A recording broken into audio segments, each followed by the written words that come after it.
Ms. Sulakshna Mukherjee, Associate Director and Head of Department, Corporate Communications at McDonald's India. Round of applause. Thank you, Ms. Mukherjee, for joining us. Next on the panel, we have Mr. Aveek Datta, Head Corporate Communications, Geo Financial Services. Thank you, Mr. Datta. Moving on, Ms. Madhurima Chakraborty, Head of Corporate Communications at ACG. Round of applause. Thank you for joining us. Next up, we have Mr. Puneet Gupta, Head Communications at INOX Air Products in INOX, India. Thank you, Mr. Puneet, for joining us today for the conversation. On the panel next, Ms. Priya Bendre, SBU Lead PR and Corporate Communications at Fortis Healthcare. Thank you, Priya. Can we have a round of applause here for Priya as well? All right. Now the moderator of the session. Give a huge round of applause for Mr. Satrajit Sen, CEO Events afaqs, to join us for this conversation. Mr. Sen, thank you. Let's get started.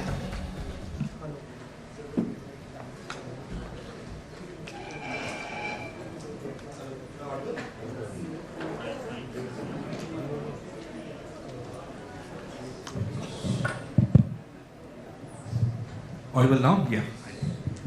So, I have three things to manage here. One is a shortage of time because we are running behind. Second is I have probably the largest panel of the day, right?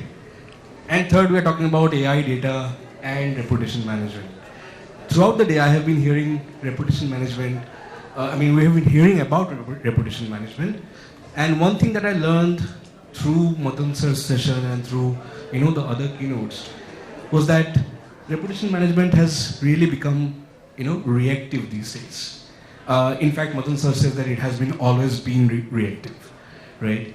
To add to that, what AI data does is that it makes it more reactive because it gives you prompts, it gives you results, so you see the results and then you react, right? So we'll talk about this and probably check and probably see where reputation management as a role is headed in the future, right? So I'll start with Sulakshna here. Sulakshna, yours is probably one of the most viewed platform, one of the most viewed businesses across platforms. How do you react to reputation management? Do you react at all or do you predict it? Thank you, Satrajit. Thank you, afaqs, for the opportunity, and thank you everyone for listening in today. I would say, Satrajit, it's a fair balance. I won't say that it has made us reactive, to be very honest.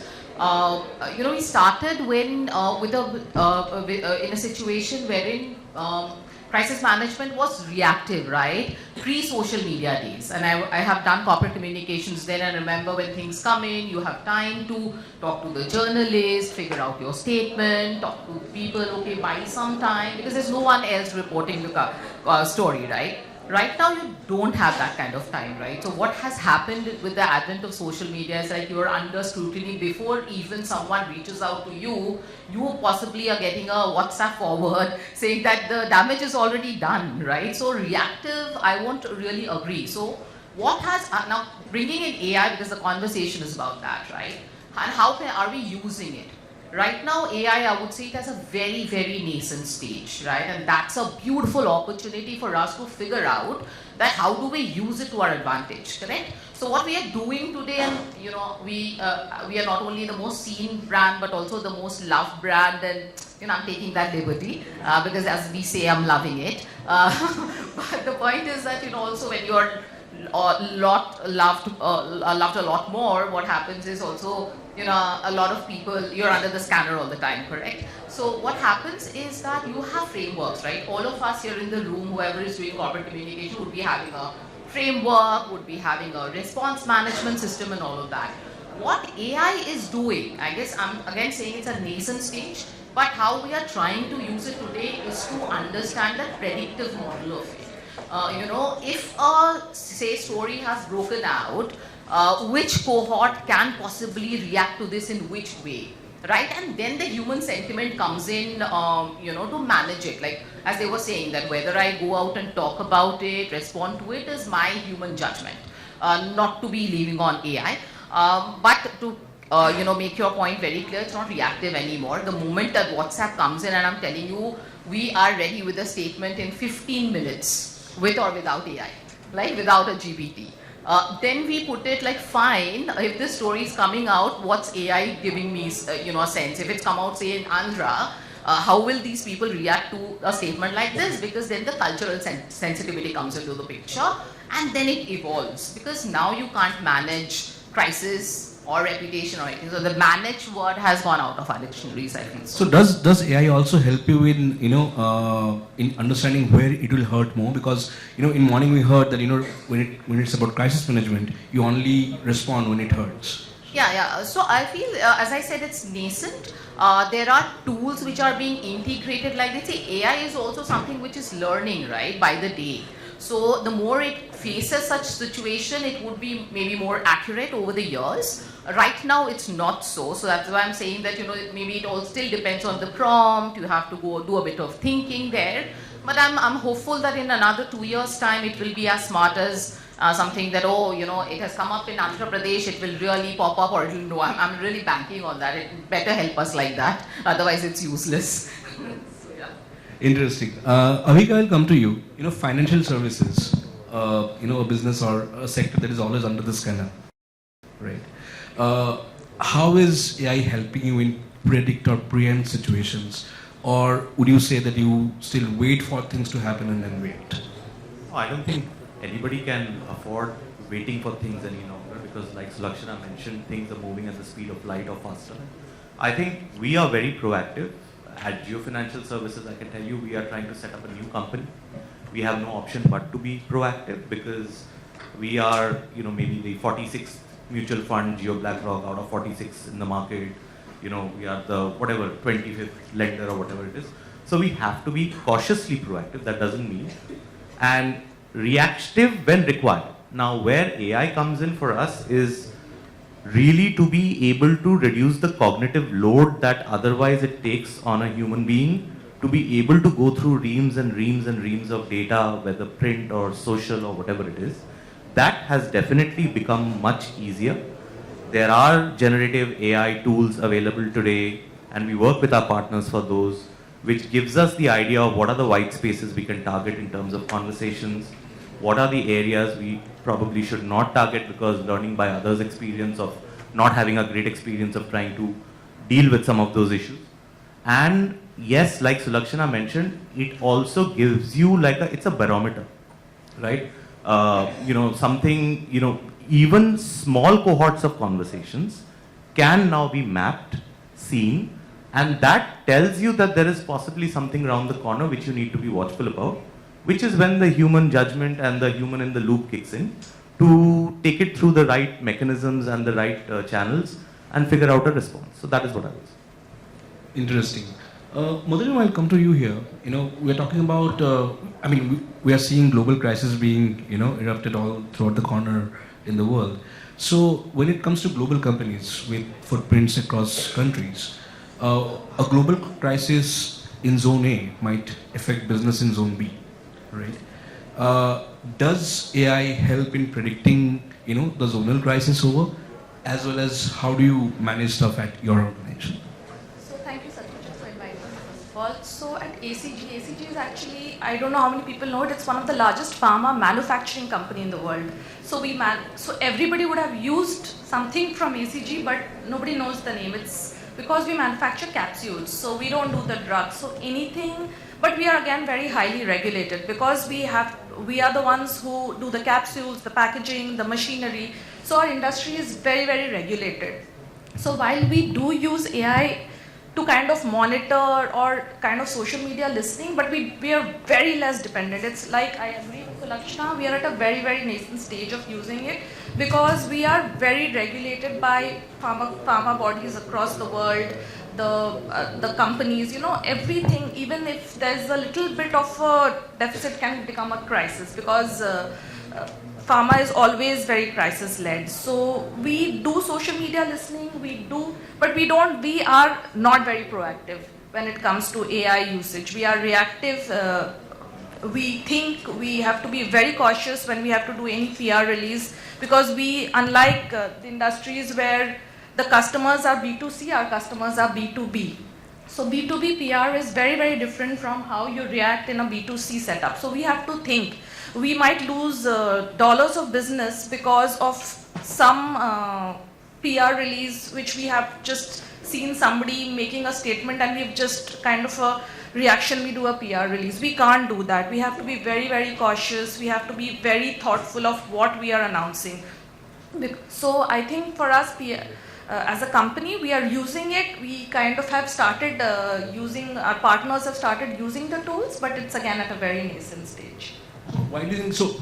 B2B, I mean, talking about B2B, it has always traditionally been slower when it comes to, adopting tech, especially when it comes to, communications and marketing. Probably not the most important part of your, organizational structure. Why was it slower so far, and why are, B2B companies suddenly rising to it? Yeah, so I mean, I actually can talk about it quite a bit, because when I joined B2B sector about 9 years back, and trust me, it was so difficult. I was the first PR person who joined the organization, and to convince the managing director, to convince the senior management was quite difficult that why do we need PR? Like, we are anyways actually we are the market leaders in India. We have a 97% market share in India, and globally we are number 2 in certain markets. Like, so everybody used to say, why do we need PR? But over the due course of time, you can any time become number 3, you can any time become number 4. It's you put 10 years back you would be number 1, now you may not be. So I think with PR what they've realized is, with the kind of thought leadership we are bringing to the table, we are always being talked about. Like, I always tell and kind of go and speak to my management about Intel. A lot of people don't know what Intel does. We all have heard the name Intel Inside. If I ask you, maybe most of the people don't even know what Intel does. But they are very, very active on PR. They are very, very... so every B2B company needs PR. Of course, the way it is, probably we don't need social media that much. We don't need to be doing PR releases every month. But we need to be doing it in a very strategic way. We need to do it in a way where certain markets, so in my organization, PR is very segmented. So for North America, we do way more PR than I do it in India, because we are not the market leaders in North America and in Europe. However, in India, we are market leaders. So media comes to us. We don't need to go to the media. So dependent on which market you are, B2B needs PR in that sense. So it's a very different model when it comes to B2B. PR versus, I have worked in B2C as well, so I'm clearly seeing the difference, and the need for B2B PR is rising over the due course of time. Rather, it's a very beautiful discussion topic, why B2B needs PR now. And I can keep talking about it, but I think we are short. Interesting. Interesting you mentioned about Intel, probably the largest B2B advertiser, on traditional medium, right? Puneet, I'll come to you and continuing the B2B, discussion forward. How is it like in your company, right? And so when I say how is it like, specifically speaking about AI adoption and kind of anticipating when crisis strikes, because we're talking about reputation management here. So, hello everyone, and thanks for having me here on this panel. I think you, while talking, you made a point that B2B companies are slow at tech adoption. I begin with a disagreement here. But at the same time, we all must look at AI from a reputation. When we are talking about AI and reputation, I think we must talk about AI reputation in good times and bad times. Bad times, of course, there is a lot that B2C brands face. I've also spent a lot of time in B2C brands, so yes, AI would definitely help in predictive work. But let me, spare some time in talking about use of AI for reputation building in good times. I think for us, in our case, the two companies that I'm managing, one is India's largest industrial and specialty gas manufacturing company. As Madhurima mentioned, you don't know, but we all use in some way or the other gases made by us, whether it's the air on top of this bottle, that's nitrogen, most probably provided by us, or the rockets going to the space, running on nitrogen or cryogenic fuel. A little complicated. And then the other company, INOX India, that's India's largest cryogenic equipment manufacturing company. So when you are dealing with two such complex businesses, I think what we've done is use AI for humanizing these businesses, humanizing these brands. And I have some great case studies. I know we are running out of time, but I would love to talk about how we are, instead of talking about the product, we are bringing the impact of our products are creating using AI, whether it's a creative or a festival greeting or a calendar. We've been, and it's a very deliberate and conscious effort, because otherwise it was very difficult. I think without AI, this was the task of humanizing these complex products and complex brands would have been difficult. AI is definitely helping us. Interesting that you mentioned about usage of AI to explain your business, right? Oh yes, absolutely. That's probably the biggest reputation management thing that you are doing in your organization. Priya, so we spoke about B2B pharma, now B2C healthcare, right? One of the you're always under the fire. So how do you predict things, and where is AI helping? So typically we are, the segment is using AI to listen, look at the insights and build strategies. We are not typically looking at the tools to build a response, because for the space that we operate in, context and human judgment plays a very, very pivotal role. We can't, just be putting out a statement to say, hey, we'll respond according to tact. People's lives are at stake. So for us, number one is, like I said, AI is used only for listening and insight drawing, and then we use that information to assess if we really need to get into the concern and address it, or do we need to let it be, because not everything that's flagged needs to be addressed. So that's typically the realm we're operating in. So you talk about human intervention on all kind of communications, especially when it comes to crisis, right? Yes. Great. This brings me to the next set of questions, right? When is it, and I'll continue with you, because you have touched this point. How do you decide, and when do you decide it is the right time to get the human intervention in, because things might go out of hands with I AI? think at every juncture, the minute we get the dashboard in place that says, hey, there's a potential issue or a potential narrative that's getting built, we try and analyze, like I said earlier, do we need to intervene? Because not everything is a crisis, not everything is a concern, and not everything needs to be addressed. So that's where we draw the line. So in sentiment analysis, this can be achieved to an extent through AI as well, right? Absolutely. But where does human intervention really help? Typically in concerns when it comes to operational elements. So for example, if there's a billing related concern, or to give a larger example, like when COVID happened, there was a lot of misinformation about the vaccine rollout. Adoption was at stake if that was not addressed. So large health bodies, government bodies stepped in and sort of took active steps to address this issue, so that people actually went out and got the vaccine. It did not reach a point where I don't want to adopt it, I don't want the vaccine. So that's where it is. Interesting. Sulakshna, I'll come to you and carry on the question forward with you. Where do you see or when is it that you decide hey, it's time to get the human intervention in, especially when dealing with one kind of a crisis? No, I'll resonate with what Priya said. It's pretty much the same, right? While she's dealing with health, and we are something that can cause health concern if it's a crisis, right? So no, it's food, and it's a food is, especially in the Indian context, is something very, very deep, and you are emotionally connected to it. So you can't really leave it to a machine to judge, right? So what we do is, like, while maybe for example we are quickly creating a response, but we'll give that prompt, right? We just make it like more human. You'll understand what goes well, right? So from your telling your internal stakeholders to how you are going to communicate it to the people, when, whether or not, at all points that human element has to be, your judgment has to be at the top. You can't rely on an AI, okay fine, AI has given me this prompt, let me go ahead and do it, disaster is there, ready to happen. And we have seen some of these cases pretty much recently.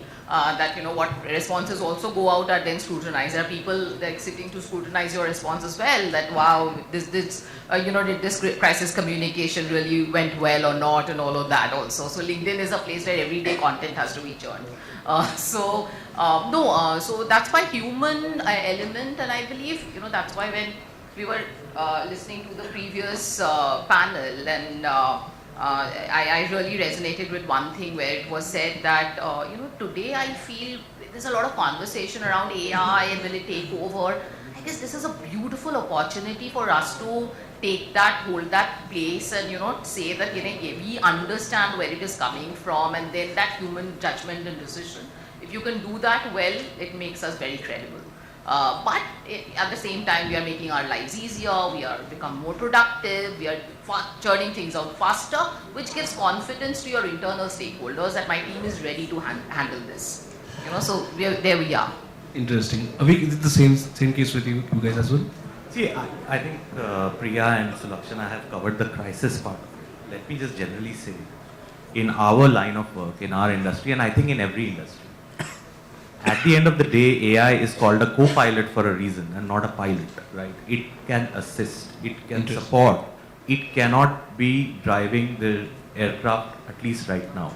And as long as, when somebody needs information from the company, if it's an investor or a journalist, they don't want to talk to a bot.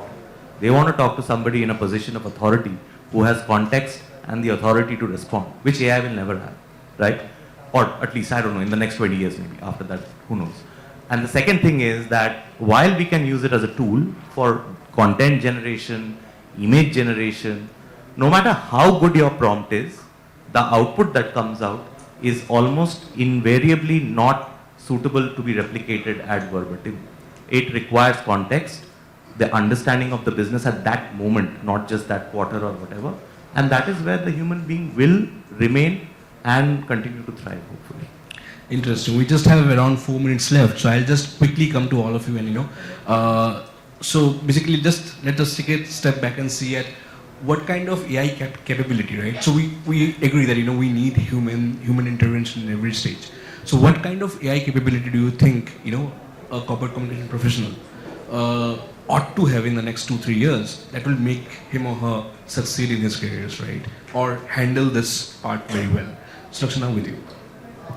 Quickly putting understanding GEO, like we evolved, we're trying to learn SEO, and now we have quickly jumped into GEO, because what I feel is that, the first search about the reputation for your organization is happening today. AI. If you can just quickly explain. Sure. So, generative GEO, I guess I'm sure you know.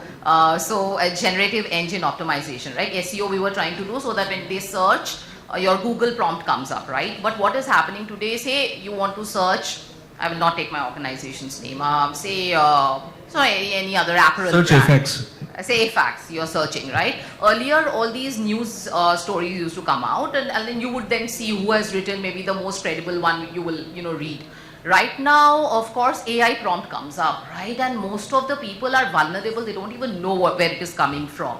Can you work on that, right? That understanding, and you can do it with your own platforms. I guess if that understanding comes in, then you have a huge control over your narrative and communication and drive it a certain way. I feel today that understanding would be most critical. Interesting. Priya, quickly to you. So what I'd like to have is a dashboard that's integrated with internal and external AI agents. So, while I'm trying to douse fire that's happening outside, I don't burn my fingers internally. So like a more integrated dashboard. And a capability to run that dashboard and operate. Absolutely. Great. Puneet? So capabilities, I think, to begin with, on a lighter note, maybe just the capability to give the right prompts and a couple of calm heads in your team. But more importantly, I think GEO was a fantastic point. it gives more pleasure than a SEO rank 1. I think your mention of your brand in a GEO result, definitely, because it's, it feels like you've been written about in a, on a newspaper front page. So yeah, and I think agentic AI is something that brands must look up to, besides using the public tools. Agentic.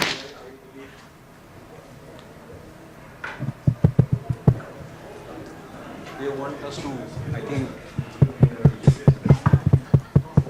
Hello. But I think we can speak. Are you audible?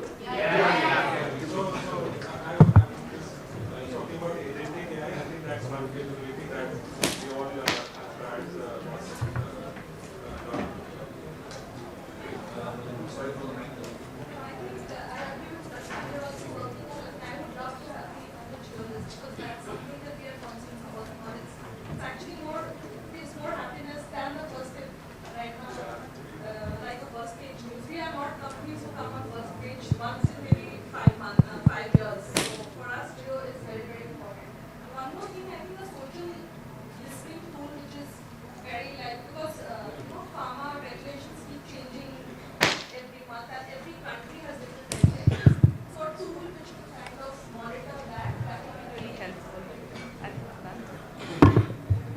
Interesting. I think, Aveek, we saved the mic for you.